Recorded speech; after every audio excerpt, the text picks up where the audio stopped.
تاسو ته معلومه وي چې په دې ورځو کې یو تعداد کسان یا یو تعداد مطبوعات دي چې منفي تبلیغاتو ته سر ورکړی.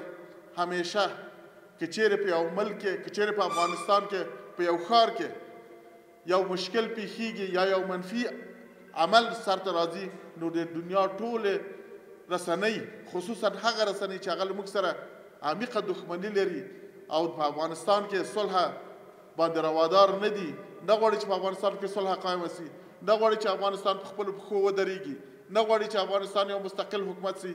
دوی دا منفي تبلیغاتو ته نور هم وده ورکوي او له دې نه یو لوی شی جوړ کړي. او الان کې د دې په مقابل کې په نورو ملکونو کې د ورځې په سلګونو په لسګونو داسې واقعات کیږي، خو هغو ته دومره وده نه ورکوي لکه چې افغانستان ته ورکوي. په دې باید موږ پوه سو، هر فرد د افغانستان، هر څوک چې په دې جغرافیه کې ژوند کوي، په دې باید پوه سي چې دښمن زموږ څومره حساس دی او څومره په کمین کې ناست دی. هره لحظه غواړي چې موږ له هرې خوا نه موږ ته ضربه ووایي، که هغه د مطبوعاتو له لارې دي، که د استخباراتو له لارې دي، که د اقتصاد له لارې دي او که د سیاست له لارې دي. نو دا اوس موږ ته لازمه ده چې موږ څنګه د خپل وطن، خپل هیواد له دغو ټولو چیلنجونو، مشکلاتو نه وساتو. په دې تقریبا یوه هفته را په دې خوا تاسو په مطبوعات اورېدلي، مختلف مطبوعات په دې باندې بحث کوي چې د افغانستان د اسلامي امارت د مشرانو منځ کې اختلافات موجود دي او مختلف نومونه ورکوي، مختلف شکلونه ورکوي، په مختلفو نومونو باندې یادوي. دلایل یې یوه خوا بلې خوا ورته راټولوي چې دلته دوه درې طبقې دي، څوک په یوه لار روان دي، څوک په بله لار روان دي، څوک په بله روان دي. زه نن له دې سټیج نه دا اعلان کوم چې لله الحمد زه د دې اسلامي امارت له ابتدایي ملګرو نه یم. زمونږ په امارت کې هیڅ نوع اختلاف نشته. ټول امارت اعضا له سره تر اخره پورې د یو امیر المؤمنین حفظه الله اطاعت کوي. او تاسو ته معلوم دی چې د افغانستان په تاریخ کې بالخصوص په دې 4 لسیزو کې هیڅ داسې نه دي واقع سوي چې امیر یا رئیس جمهور یا صدر اعظم د ملک په ټول افغانستان دومره واک او کنټرول لري لکه نن یې چې لري. موږ تاسو د جمهوریت دوره هم ولیدله 20 کاله چې دلته خارجي قوتونه موجود وو. هغه رئیس جمهورانو، صدر اعظمان هم ولیدل چې څومره قدرت یې درلوده.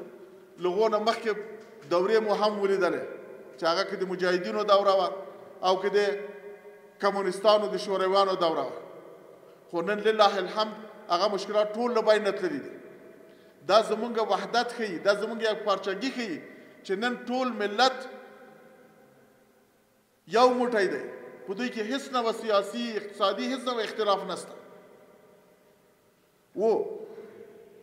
اختلاف د نظر به وي په هر ځای کې، په هر جامعه کې، په هر وزارت کې، په هر ریاست کې، په هر کور کې.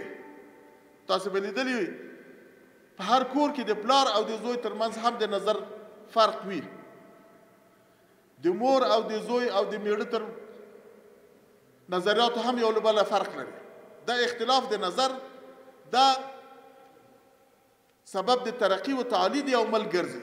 ځکه هر څوک کوشش کوي چې په کوم شکل باندې چې دی لازم بولي یا دی پې باندې پیږي د ملک ترقي غواړي چې په دې رقم باندې.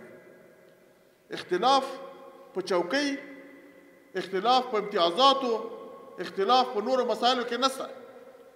چیرې کې اختلاف هم وي، هغه اختلافات په همدې ده چې څنګه د وطن جوړ کړو، څنګه وده ورکړو، څنګه یې زر کولی شو مخته یې بوځو.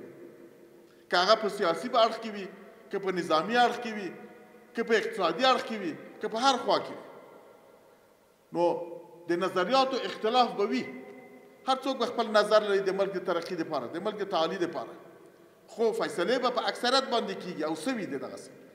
نو بناً زه ټولو هغو کړیو ته، هغو ادارو ته، هغو کسانو ته چې دوی په منفي تبلیغات کوي او دا همیشه دې ته وده ورکړي چې افغانستان اسلامي امارت په منځ کې اختلافات دي او اختلافات عمیق دي، حتی دې ته یې کوي چې په دې کې به ډېر زیات مشکلات پیدا سي، دا قطعا وجود نه لري، بالکل وجود نه لري، نشته.